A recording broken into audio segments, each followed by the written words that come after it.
बीटीभी budget. नमस्कार। राष्ट्र विकासका लागि आर्थिक बहस यो बिजनेस टेलिभिजन र बिजनेस टेलिभिजनको बजेट सम्बन्धी विशेष प्रस्तुति बीटीभी बजेटमा यहाँलाई स्वागत छ। म विनोद त्रिपाठी। कोरोनाको सङ्कटले अर्थतन्त्र थला परेको अवस्था छ। जताततै सङ्कटको यो घडीमा सरकारले यही बीचमा बजेट त सार्वजनिक गर्यो, तर यो बजेटले उद्योगी व्यवसायका माग के कसरी सम्बोधन गर्छ भन्ने कुरामा उद्योगी व्यवसायीहरूले घनीभूत छलफल गरेका छन्। आफ्ना सङ्घ सङ्गठन मार्फत रहेर उद्योगी व्यवसायले अब यो बजेट मार्फत यो वर्षको सङ्कटलाई कसरी टार्न सकिन्छ र कसरी अगाडि बढाउन सकिन्छ र कसरी एउटा उत्पादनदेखि लिएर रोजगारका कुराहरूलाई पनि सृजना गर्न सकिन्छ भन्ने तर्फ त्यति नै छलफल गरेको अवस्था छ। साँच्चै नै अब यो कोरोनाको घडीमा अब सरकारले ल्याएका कार्यक्रम कति प्रभावकारी होलान्, हामी यो विषयमा छलफल गर्नेछौँ। खास गरी उद्योगी व्यवसायीहरूका विषयमा, रोजगारका विषयमा र उत्पादनका विषयमा हामी छलफल गर्नेछौँ। आज हामीसँग हुनुहुन्छ नेपाल उद्योग परिसङ्घका अध्यक्ष सतीश कुमार मोर। सर, यहाँलाई स्वागत छ बिजनेस टेलिभिजनमा। नमस्कार, धन्यवाद। सरकारले अब केही दिन अगाडि बजेट त सार्वजनिक गर्यो। बजेट सार्वजनिक गरिसकेपछि अनेक कोणबाट बहस भइरहेको छ। उद्योग क्षेत्रमा, खास गरी व्यवसाय क्षेत्रमा, अब यो उत्पादनको क्षेत्रमा के कसरी चाहिँ नि समस्याको हल होला भन्ने चाहिँ धेरैले चाहना राखेका छन्। यो बजेटले उद्योगी व्यवसायका माग कसरी सम्बोधन गरेको जस्तो लाग्छ यहाँलाई? नमस्कार विनोदजी, यहाँले चाहिँ एउटा चाहिँ समसामयिक विषयमा जुन बजेटको चाहिँ अहिले जुन अपकमिङ बजेट आएको छ त्यस विषयमा जुन राख्नुभयो, आफ्ना चाहिँ क्वेसनहरू, आफ्ना चाहिँ जिज्ञासा राख्नु भएकोमा र नेपाल उद्योग परिसङ्घलाई यहाँ बोलाउनु भएकोमा म सतीश कुमार मोर अध्यक्षको हैसियतले यहाँलाई चाहिँ नमस्कार र धन्यवाद दिन चाहेको छु। यो साँच्चीकै एउटा चाहिँ टोटलमा गेम चेन्जर जस्तो बजेट चाहिँ आएको भने हामीले महसुस गरेको छौँ होइन। सबभन्दा पहिला के थियो भने हिजोसम्म हामी कहाँ कुनै पनि बजेटहरू आउँदाखेरि, कुनै नीति नियम कानुन बन्दाखेरि आयातमुखी चाहिँ बढी र क्विक मनीको लागि चाहिँ बढी राजस्वको लागि बढी चाहिँ फोकस गरेर हामीले चाहिँ गरिरहेका थियौँ। विगतमा चाहिँ हामीले चाहिँ अब मेक इन नेपालको कन्सेप्टलाई एड्रेस गरेर नेपालका चाहिँ हाम्रा चाहिँ नीति निर्माताहरूलाई अब इन्डस्ट्रियलाइजेसन यहीँ गरौँ, ट्रेड डेफिसिटलाई कम गरौँ र इम्प्लोइमेन्ट जेनेरेसन यहीँ गरौँ भनेर हामीले जुन ल्याएको थियौँ।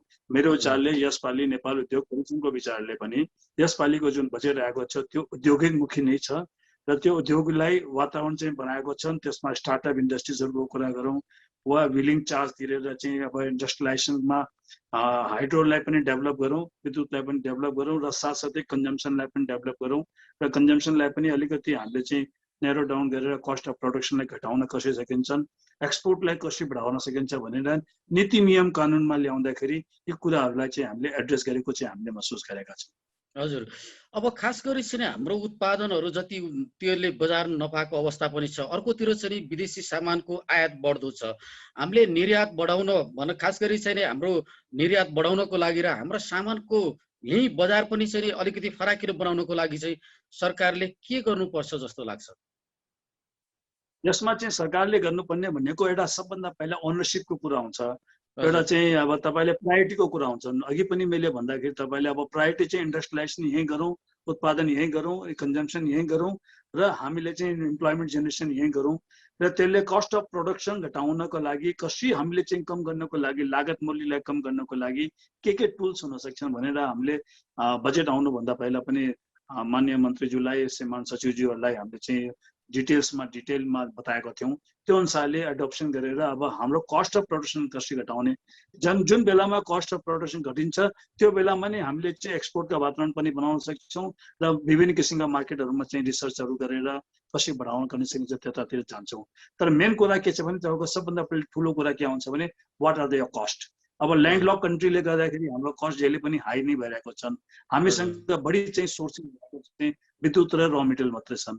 र मेटेरियललाई त हामीले चाहिँ सहजीकरण गर्छौँ तर विद्युतको चाहिँ एक्स्ट्रा हाई कस्ट जुन तिर्नु परिरहेको छ, अब त्यसको ठाउँमा विलिङ चार्ज तिरेर चाहिँ गर्ने एउटा वातावरण जुन गभर्मेन्टले बनाएको छन्, अब त्यो नीति नियम र कानुनमा र त्यसलाई कसरी सहजीकरण गर्छ त्यो चाहिँ साँच्चैकै हेर्नुहुन्छ भने त्यो च्यालेन्जिङ पाटा छन्। त्यसलाई चाहिँ अब हामीले पनि हेर्नुपर्छ। तर चाहिँ यसले गर्दाखेरि कस्ट अफ प्रोडक्सन जुन बेला घटिहाल्छ नि त्यो बेलामा चाहिँ हामीले एक्सपोर्टको वातावरण चाहिँ बन्छ।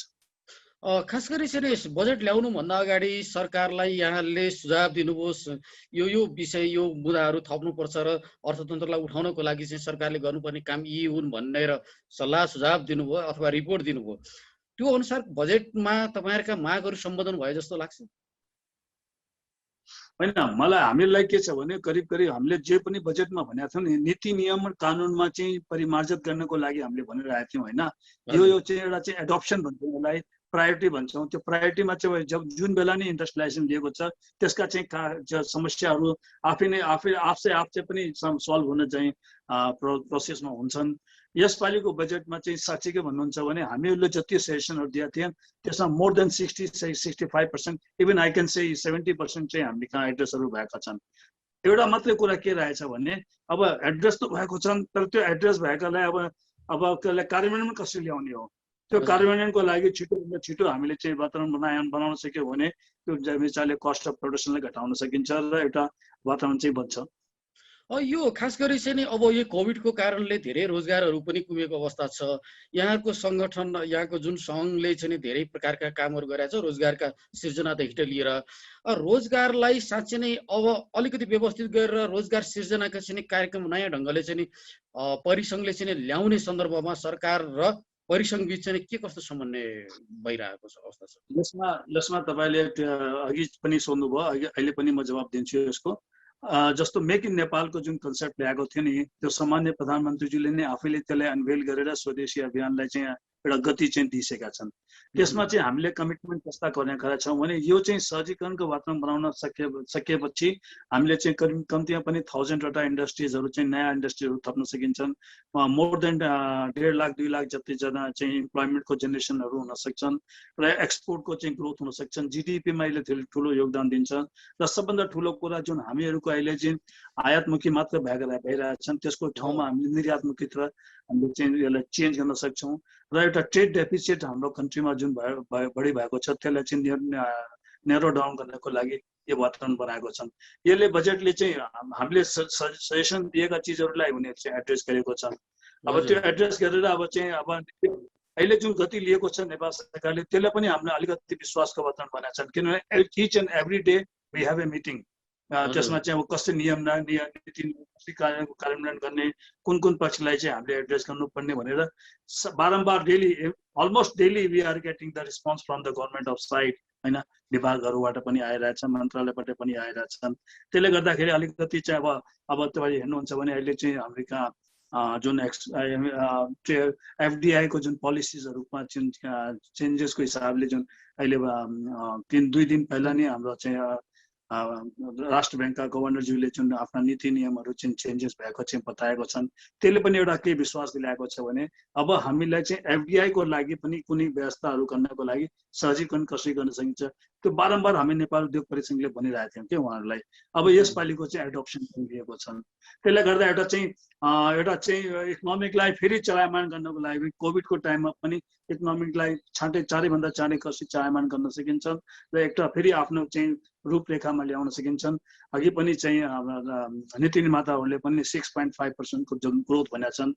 अब यही किसिमले फास्ट ट्र्याकमा डिसिजनहरू गर्न सकेनौँ र निषेधाज्ञा जुन अहिले भइरहेछ त्यो निषेधाज्ञालाई एउटा प्रोटोकल मेन्टेन गरेर त्यसलाई चाहिँ कसरी सहजीकरणको वातावरण बनाउन सकिन्छ त्यतातिर हामीले अलिकति विश्वास र अलिकति त्यो काम गर्न सक्यौँ भने मेरो विचारले यो चाहिँ हामी चाहिँ आफ्नो गन्तव्यमा पुग्नलाई सजिलो हुन्छ।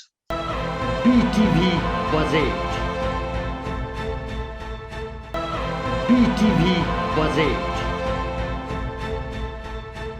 यो पछिल्लो 2 वर्षमा कुनै न कुनै प्रकारको बन्द झेल्नु परेको अवस्था छ। यो बीचमा साना उद्योगदेखि लिएर ठुला उद्योग पनि उत्पादनमा अवरोध सिर्जना भएको छ।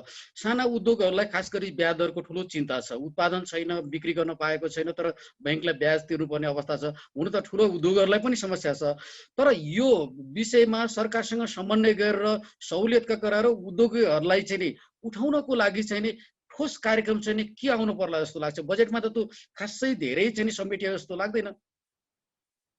हैन बजेटमा पनि जस्तो स्टार्टअप इन्डस्ट्रिजहरुको लागि जुन एउटा खोखुलो वातावरण बनाएको छन् हैन एउटा चाहिँ बाहिरबाट आएका भाइ बहिनीहरूलाई आफूसँग कुनै किसिमको कोलेटरल हुँदैन त्यो एउटा चाहिँ शिक्षाको लागि कोलेटरल हुन्छ कि त्यो अनुसारले जुन वातावरण बनाएको छन् 25 लाख रुपैयाँसम्मको जुन एउटा वातावरण बनाएको छन् त्यसले एउटा सहजीकरणको वातावरण त बनाएको छ नि अब म कुनै ठाउँमा काम नगरेर मैले आफै सेल्फ इम्प्लोइमेन्ट जेनेरेसन गरेर मैले काम गर्ने वातावरणको लागि राज्यले एउटा चाहिँ सहजीकरण गरिदिएको छन् र सानो र थला मझौला इन्डस्ट्रीहरूको लागि भन्नुभयो त्यसको लागि बजेट ब्याजको जुन तपाईले लागि कुरा उठाउनु भयो लास्ट इयर नै हामीले चाहिँ मोनेटरी पोलिसीमा एउटा ठुलो चाहिँ एउटा डिटेल डिस्कसन्सहरू गरेर हामीले चाहिँ नेपाल सरकारलाई दिएको छौँ त्यो बेलामा लास्ट इयर चाहिँ बजेटबाट केही चाहिँ एड्रेसहरू धेरै कम हदसम्म चाहिँ एड्रेसहरू भएका थिएन तर मोनेटरी पोलिसीले त्यसलाई पनि सहजीकरणको वातावरण बनाएर कस्ट अफ प्रोडक्सन मतलब इन्ट्रेस्ट रेटलाई घटाउनको लागि हामीले त्यो टुल पनि दिएको थियौँ यो गर्दाखेरि हामीले चाहिँ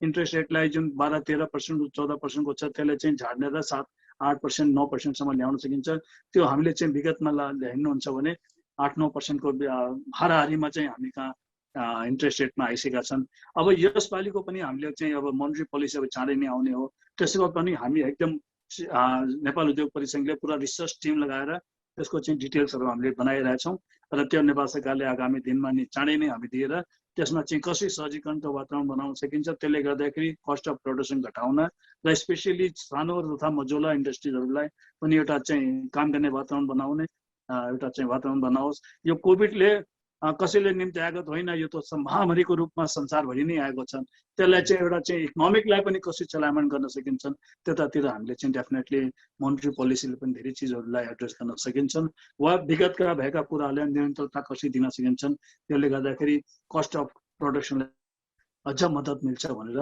र अर्को चाहिँ सानो तथा मझौला उद्योगहरूलाई झन् सहजीकरणको होइन रिफाइनेन्सिङको रिस्ट्रक्चरिङको त्यस्ता कुराहरू चाहिँ हामीले लाउँछौँ यसमा एउटा कुरा सबभन्दा ठुलो कुरा के छ भने अब तपाईँ हामीले चाहिँ हेर्दाखेरि यसमा एउटा स्ल्याब पहिले दिएको थियो कि स्ल्याब त्यो 20 करोड रुपियाँसम्मको म्याक्सिमम दिने प्रत्येक इन्डस्ट्रीलाई या जुन इन्डस्ट्रीलाई समस्या छन् तर यहाँ हामीहरू नेपाल उद्योग परिसंघले के भनिरहेका छौँ भने अति नै प्रभावित भएको अब विगतमा 1.5 वर्षदेखि हामीले हेरिरहेछौँ अब चाहिँ आगामी पनि कति दिनसम्म यो अहिले सेकेन्ड वेभ आएको छ नेपालमा थर्ड वेभ फोर्थ वेभको कुराहरू भइरहेछन् कति दिनसम्म चल्छ चल्दैन भने पनि ठिकाना हुँदैन त्यसै कारणले ठुला इन्डस्ट्रिजहरूको ठुला सेक्टर भनेको आज जस्तो हामी टुरिज्मको सेक्टरको कुरा गरौँ होटल्सको कुरा गरौँ एभिएसनको कुरा गरौँ होइन ट्रेकिङको कुरा गरौँ यिनीहरूमा लागत पनि बढी हुन्छन् र यिनीहरूलाई चाहिँ अब हामीले के भनिरहेको छौँ भने कम्तीमा पनि उनीहरूको टोटल एक्सपोजरको 20% सम्म दियो भने उसलाई एउटा काम गर्ने वातावरण चाहिँ बनाउन सकिन्छ तिनीहरूलाई फेरि एक्टिभेट गर्नको लागि एउटा बताउन सकिन्छ नत्र भने त्यो चाहिँ पुरा सेक्टर नै धराशय हुनुहुन्छ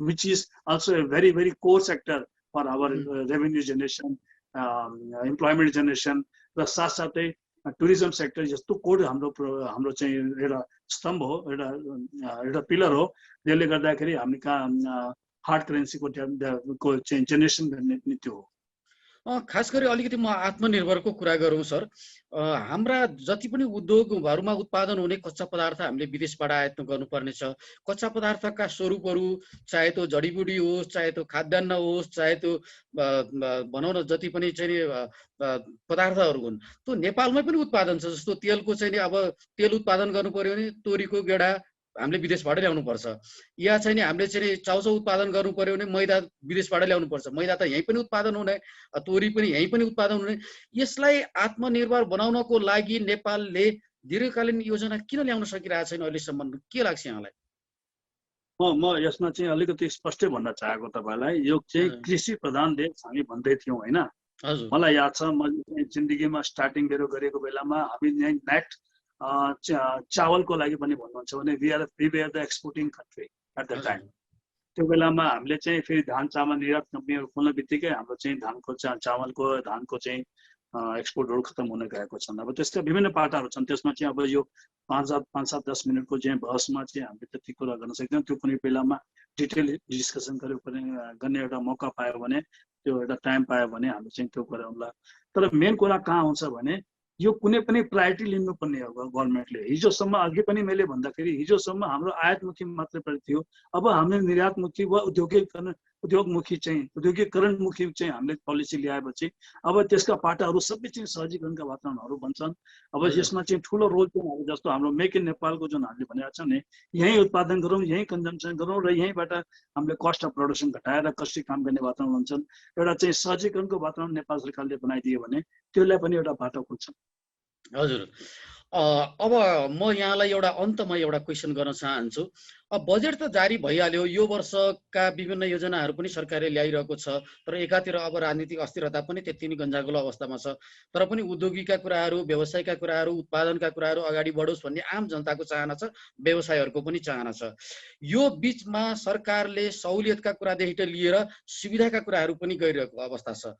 साँच्चै नै अघिल्ला बजेटहरू भन्दा यो बजेटको ठोस बुँदागत रूपमा चाहिँ के चाहिँ फरक पाउनु भएको छ, के सुविधा भएको पाउनुहुन्छ? यसमा नीतिगत एउटा मेन कुरा के आउँछ, नीतिगत हामीले फरक पाएको छौँ। त्यो नीतिगत फरकमा तपाईँ हेर्नुहुन्छ भने डिजल र त्यो फ्युलको चाहिँ कन्जम्सनलाई तपाईँ भ्याट चाहिँ पहिले क्रेडिट पाउँदैन थियो, अब यसपालिको क्रेडिट पायो। अझ पनि हामीले धेरैवटा इन्डस्ट्रीहरूलाई अब त्यो ट्रान्समिसन लाइन छैन, यसको छैन, त्यो छैन भनेको नाउँबाट अस्ति चाहिँ एउटा सर्वे चाहिँ भएको थियो, करिब 200 मेगावाट भन्दा बढीको चाहिँ हामी कहाँ त्यो डिमान्ड छ, इन्डस्ट्रीहरूले त्यो पाएको छैनन्, तर चाहिँ हामीले चाहिँ सप्लाई गर्न सकिरहेछन् भनेर एउटा चाहिँ सर्वेले देखाएको थियो। मेरो भनाइ के छ भने अहिले चाहिँ कसैले इन्डस्ट्रियलाइजेसन गरेको छ, इन्डस्ट्री चलाएको छ, अब उसले चाहिँ जेनेरेटरबाट विद्युत उत्पादन गरिरहेछ भने यसले विद्युत एनइएको विद्युत लाइनबाट चाहिँ उत्पादन गरिरहेछ, बीले चाहिँ त्यो विद्युत नपाएर उसले चाहिँ अब जेनेरेटरबाट गर्नु परिरहेछ भने उसको कस्ट अफ प्रोडक्सनमा त धेरै फरक आउँछ। त्यसै कारण तिनीहरूलाई कसरी कम्पिट हुन सक्छन्, त्यो एउटा कुरा हो। त्यसमा चाहिँ अब यसमा सहजीकरणको वातावरण एउटा बनाउनको लागि यसपालिको बजेटले जुन भ्याटमा तिरेको चाहिँ डिजलमा भ्याट तिरेकोलाई उनीहरू क्रेडिट गर्न पाउने भनेको एउटा चाहिँ राम्रो बाटो चाहिँ नेपाल सरकारले लिएको छ। त्यस्तै किसिमका चाहिँ विलिङ चार्ज तिरेर तपाईँ विद्युतको लाइनलाई तपाईँ आफै त्यसले एउटा फाइदा के हुन्छ भने एउटा त हाम्रो कहाँ त्यो विद्युतको चाहिँ अझ झन स्कोप चाहिँ आएको छ जस्तो मलाई लागिरहेको छ। किनभने मलाई चाहिँ पिपिए गर्नु पर्दैन एनइएसँग, मैले डाइरेक्टली चाहिँ यो कन्ज्युमरलाई चाहिँ मैले माल बेच्न सक्यौँ, मैले विद्युत बेच्न सक्यौँ भने खालि एउटा चाहिँ नेपाल सरकारलाई वा एनइएलाई विलिङ चार्ज दिएर हामीले चाहिँ तिर्न सक्यौँ भने एउटा त कस्ट पनि घट्न सक्छ र त्यसले गर्दाखेरि एउटा वातावरण बन्छ भने यो सबै तमाम कुराहरूलाई हेर्दाखेरि हामीले चाहिँ यसपालिको बजेटले यो कुराहरूलाई एड्रेस गरेको छन्। अब यही कुरा मात्रै चाहिँ बारम्बार भनिरहेको छौँ कि यसलाई चाहिँ कार्यान्वयन पक्ष कसरी ल्याउने। अर्को दोस्रो एउटा कुरा हामीले के भनेको छौँ भने हिजोसम्म हामीहरूको के थियो भने बजेट जुन हुन्थ्यो नि हामीहरूको चाहिँ अब विकासका बजेटहरू लास्टमा गएर हामीले चाहिँ खर्च हुने थियो, त्यो पनि त्यो जुन किसिमको हामीले बजेट बनाएको त्यो अनुसारले खर्च हुँदैन थियो। यसपालि यदि कुनै किसिमकोले हामीले चाहिँ यसलाई फास्ट ट्र्याकमा अब महिनाको रूपमा पनि हामीले यसलाई मूल्याङ्कन गरेर गर्न सक्यौँ वा चाहिँ 3 महिनामा एकचोटि मूल्याङ्कन गरेर हामीले काम गर्ने वातावरण बनाउन सक्यौँ भने मेरो चाहले त्यसले चाहिँ एउटा फास्ट ट्र्याक पनि गर्न सक्छ, देशमा विकास पनि हुन सक्छ र त्यसले गर्दाखेरि एउटा चाहिँ इकोनोमिकलाई फेरि चलायमान गर्नको लागि लास्टमा गएर चाहिँ आसाममा मात्रै खर्च नहुने गरी परिपाटीलाई कसरी डेभलप गर्नुपर्छ भने हामीले चाहिँ I think that can be also a good for the country. हस् त सर, यहाँले हामीलाई समय उपलब्ध गराउनुको यहाँलाई धेरै धेरै धन्यवाद छ। ल धन्यवाद, नमस्कार। दर्शकवृन्द, हामीसँग हुनुहुन्थ्यो नेपाल उद्योग परिसङ्घका अध्यक्ष सतीश कुमार मोर। उहाँसँगको कुराकानी कस्तो लाग्यो आवश्यक सल्लाह र सुझाव दिनुहोला। भोलि अर्का एकजना जानकारसँग कुरा गर्नेछौँ। आजलाई बिदा दिनुहोस्, नमस्कार।